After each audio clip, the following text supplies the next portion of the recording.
Welcome to The Hypnotist, the show that gives you inside access to cutting-edge hypnosis with real clients facing genuine issues. Brought to you by the hypnotherapist demanded by celebrities, CEOs, and even royalty, Adam Cox. These recordings took place live from Adam's clinic in London's world-famous Harley Street. This podcast features powerful hypnosis, so do not listen while driving or operating machinery. This recording is not suitable for those with epilepsy or severe mental health issues. So, get yourself comfortable and enjoy today's episode of The Hypnotist. Hi, it's Adam here, and in this episode of The Hypnotist, you're going to be listening to a hypnosis session based on the concept of self-love. And I was working with a client that one of the key things that they were experiencing was very intense migraines and interrupted sleep. And there's quite a profound recurring saying in the world of therapy, and that is that quite often the issue is not the issue. And this client really wanted to work on migraines, and they felt that the migraines were connected in some way to either muscle tension or teeth grinding, also known as bruxism. But what became evident is that I asked the question, what would need to happen in order for you to feel, let's just say, relaxed and calm and confident? And what came up immediately was a very different response. It was a big, long list of all these things that were undefined and abstract. It was things like forgiving herself for problems from a long time ago, almost like not having guilt for mistakes of the past. Things like being more productive and not having clutter and all of this kind of stuff.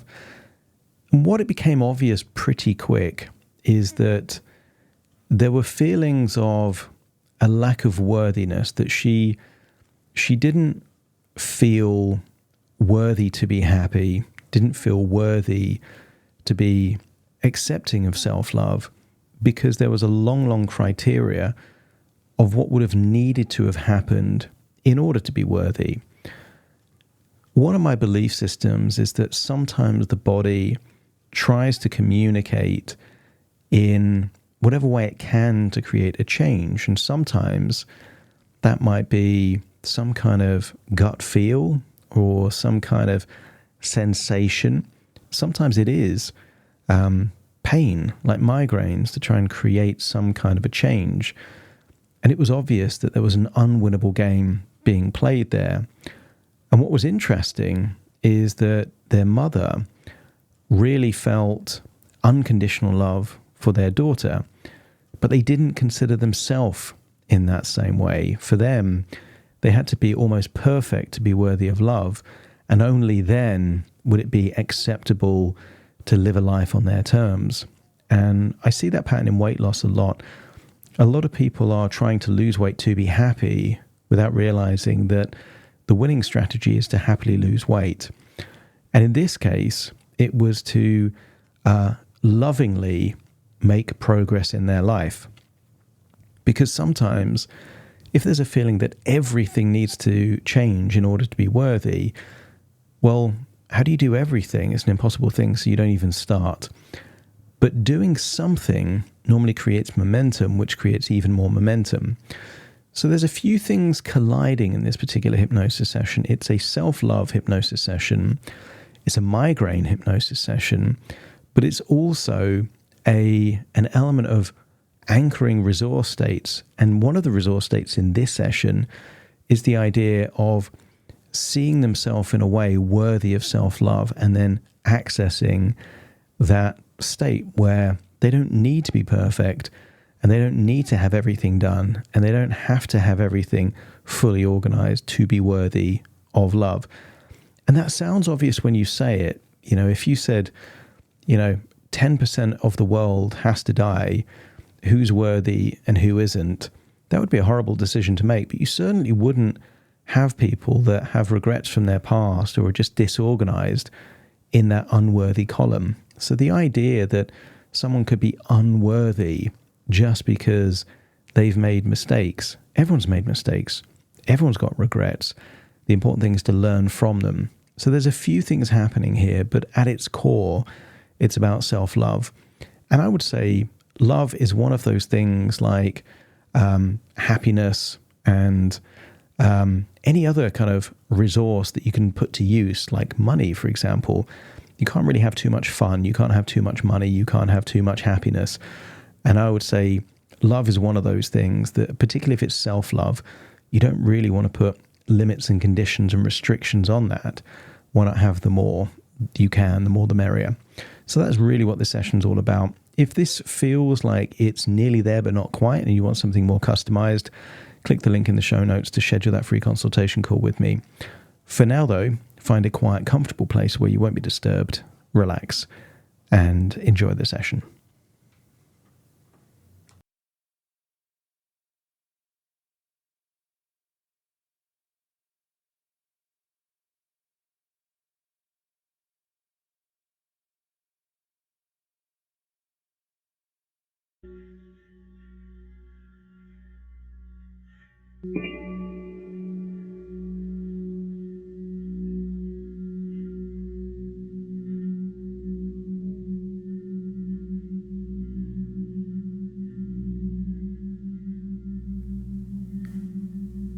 Take a deep breath in.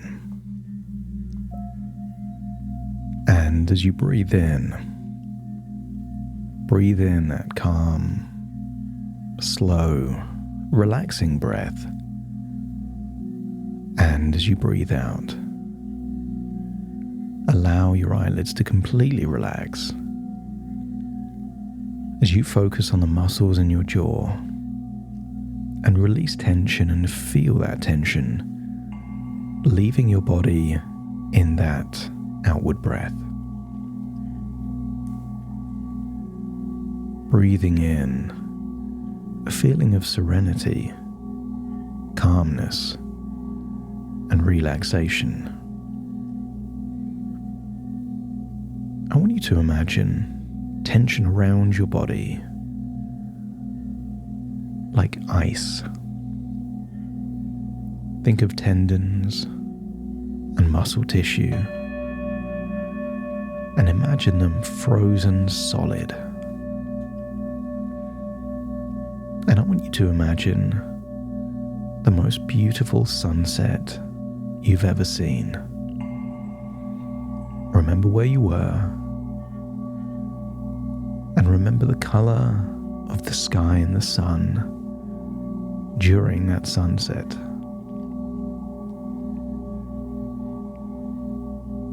And I want you to imagine breathing in that color of the sun. A sunset is a very different color than the midday sun. So breathe in those oranges and reds, representing the ability to thaw that tension. Imagine that vibrant orange, maybe yellows and pinks, all the different shades of red going in through your nose. And imagine it has warmth. Just imagine that warm color of the setting sun is seeking out all of that icy tension in your body. Imagine those warm colors just releasing any tension in your forehead. Just feel it melting away. Think of your temples. And sometimes muscles are tense without you realizing, because they're permanently tense. But the way you figure that out, paradoxically, is to make them even more tense. to create even more tension in your face, your jaw, your neck and your shoulders. Really increase the tension, and then breathe in those sunset colors. Feel that tension melt away, and then breathe it out on that outward breath, relaxing all of those muscles as you do so. And notice you can experience a new level of relaxation. That when you tense something and release it, it becomes more relaxed than it was before. In the same way that when you inflate a balloon and deflate it, it's not the same shape as the balloon was before it was blown up that first time. And I wonder where else you can find tension in your body. Maybe your neck or your shoulders. Maybe around your throat. Maybe down your arms. So breathe in deeply. Imagine that icy tension crystallized into the muscle tissue. And then breathe in those sunset colors. And just feel all of that tension melting away now. And as it does so,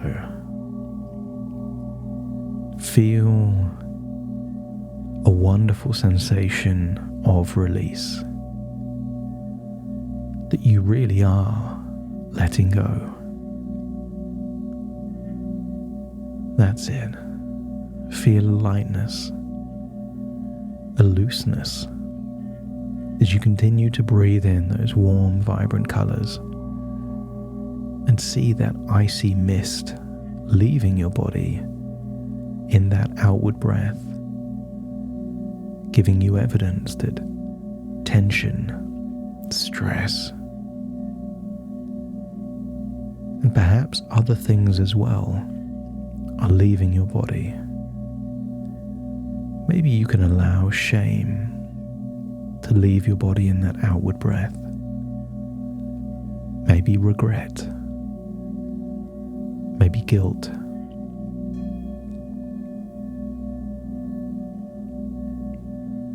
As you breathe in and breathe out, each breath is taking you deeper and deeper relaxed. And I want you to think of a memory where you made what you would now consider to be a mistake or a decision that led to days, weeks, or months being wasted. But I want you to go back to that moment as you are now visiting that future moment in the past. See yourself as you were from the perspective of where you are now. And I want you to feel not judgment, but empathy.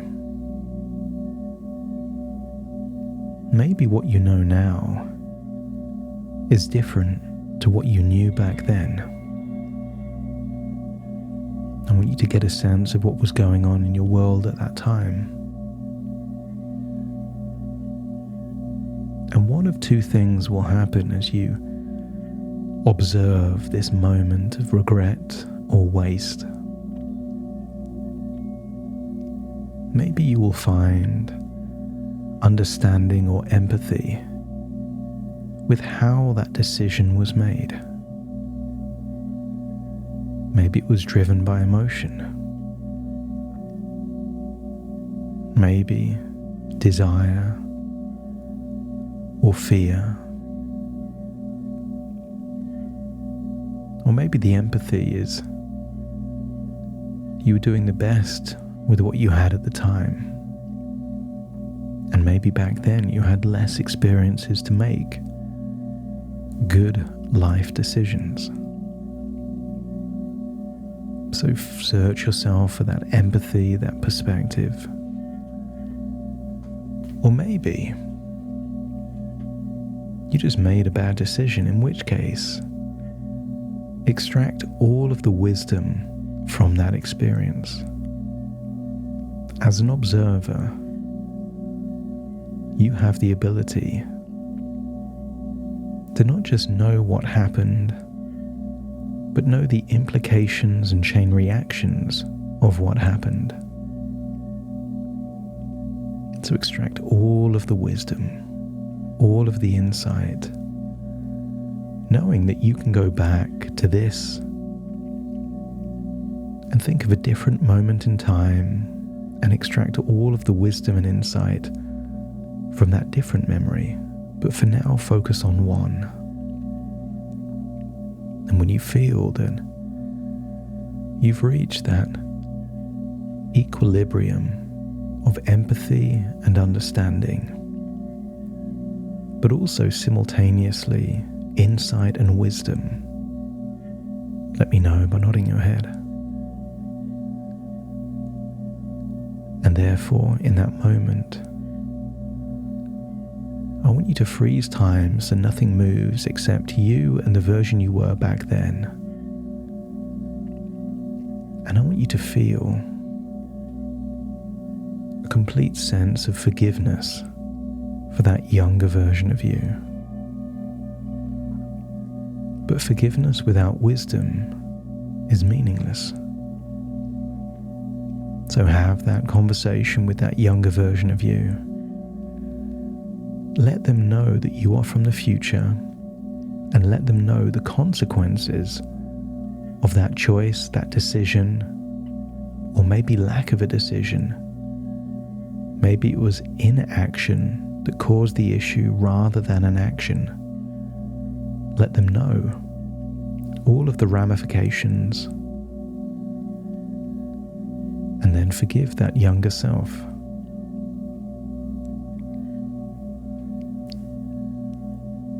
And that younger self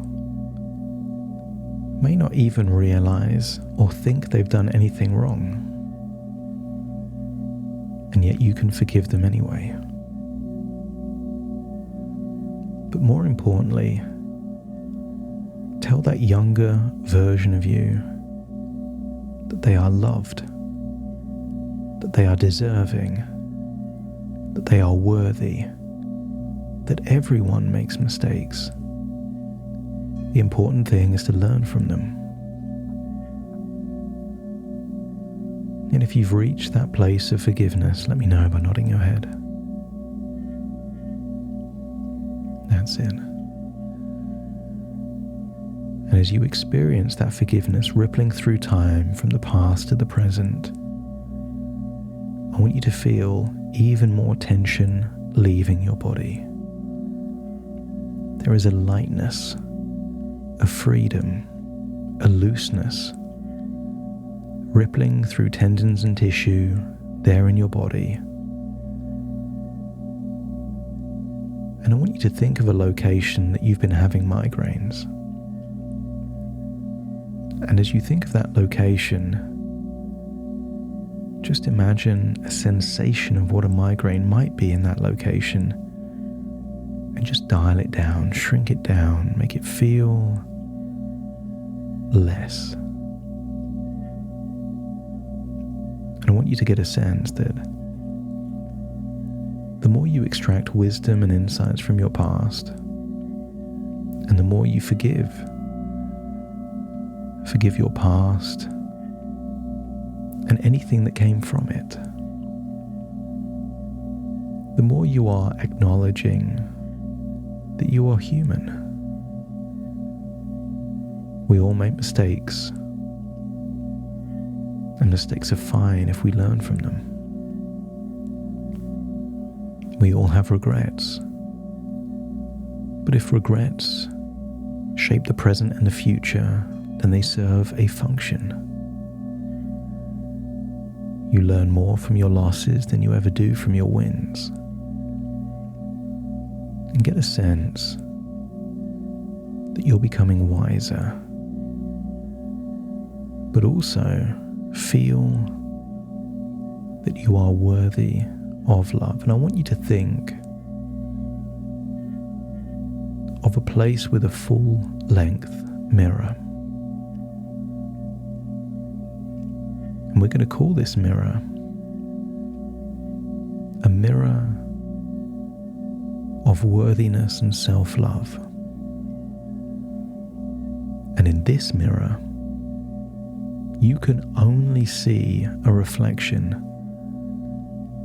the reflection of you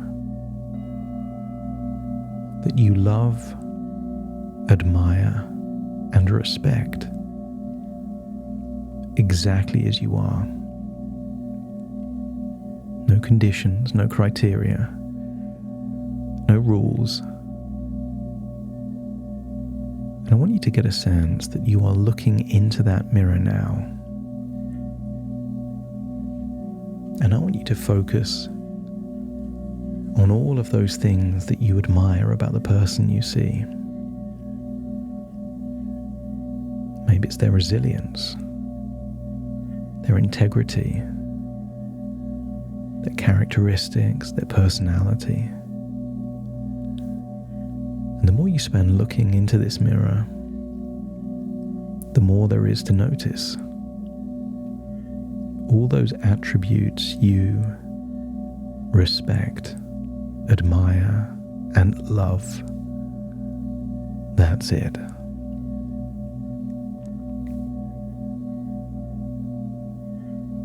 Until you can see a version of you that you feel that the baseline level is indeed someone that is worthy of love and is loved. And when you reach that place, let me know by nodding your head. And when you arrive at the conclusion that you've always been worthy of love, you didn't need to earn it or deserve it, and you didn't need to be punished by having it taken away. Again, notice a lightness there in your head, a looseness there in your jaw. Almost feel a desire to yawn as you feel deeper and deeper relaxed. I want you to think of a memory where you knew that you were loved unconditionally by your mother.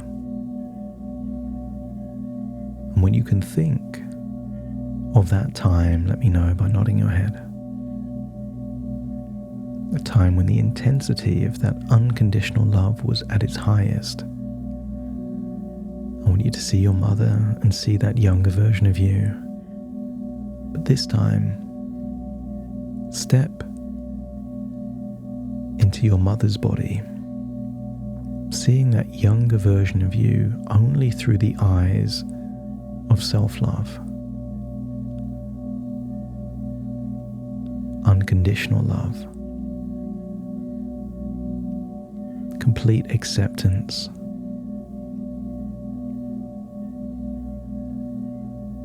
I want you to see what she sees in you. That if someone said that her daughter would only be worthy of love if they never ever made a mistake, never wasted any time, decluttered a couple of rooms, I want you to feel what she would feel if that was the criteria to be worthy of love.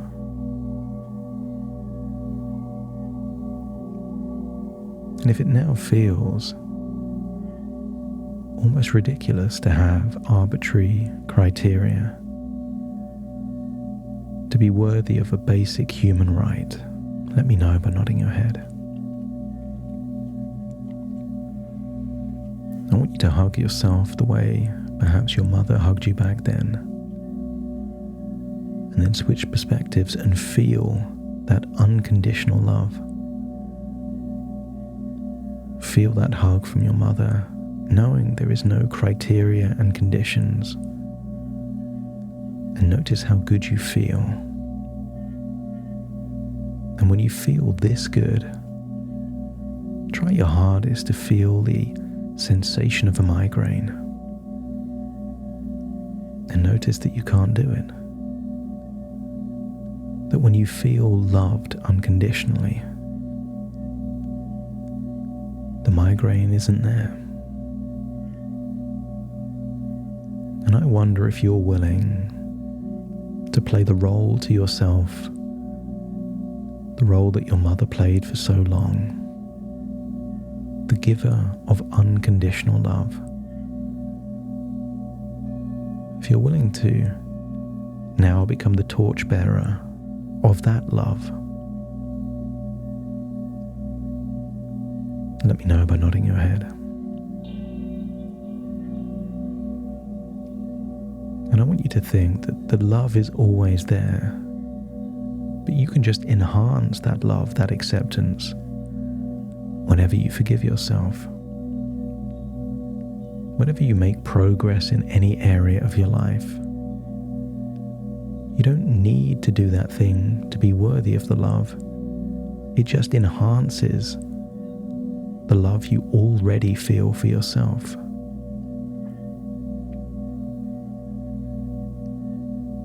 I want you to see a version of you that's been living with this unconditional self-love for several weeks. I want you to imagine watching that version of you as you sleep, and notice you're sleeping better than ever before. I want you to see that you seem to be more organized, getting more things done, not because you have to or need to. You just feel that you've got more energy and more desire to be more decisive, to do more things. And the more of those things that you do, the more of a feeling of pride that you feel. But you're doing it from a place of organization, of being the best version of you. Not to be worthy, but just because it makes you feel good. It makes you feel even better. I want you to see yourself, maybe 6 months or a year from now, standing in a room that used to be filled with clutter, and instead having completely transformed that room to a haven of self-love. This room is now just for you, a place for you to relax, maybe exercise or meditate, or maybe to pursue passions and hobbies that you always wanted to, and now you feel that you can. And if you can see that future, let me know by nodding your head.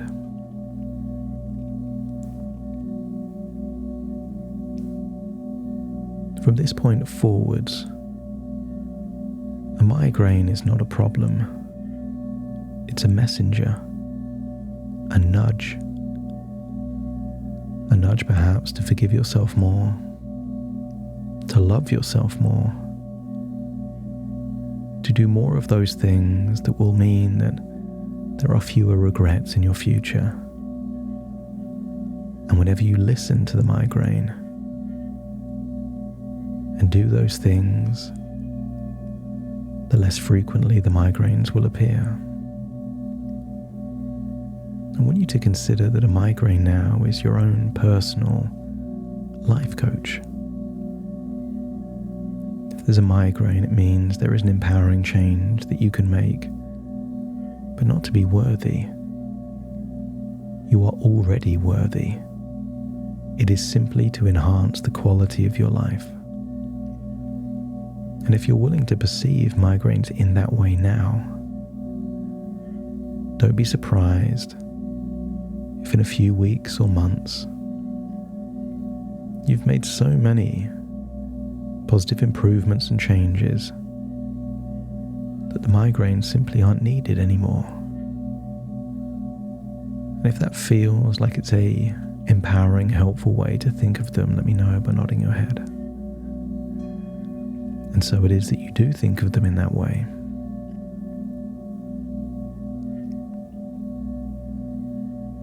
Allow all the changes to take place. And when you're ready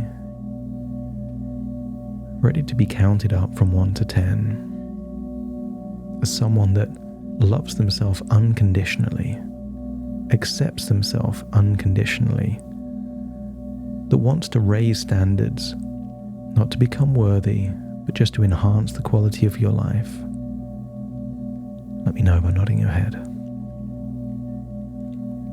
So take a deep breath in through your nose and out through your nose, and wiggle your fingers and wiggle your toes. Connect fully into the present moment as I now count from 1 to 10 to awaken you.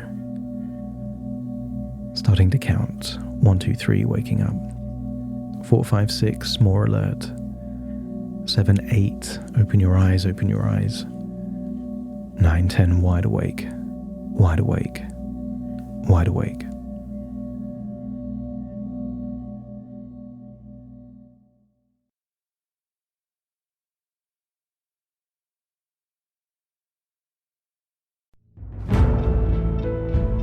Thank you for listening to The Hypnotist with Adam Cox, the show that gives you inside access to cutting-edge hypnosis with real clients facing genuine issues. To automatically receive the latest episodes, please subscribe. If you'd like to support the show, please share this episode with just one friend you think it could help. And if this episode helped you, please leave us a 5-star review.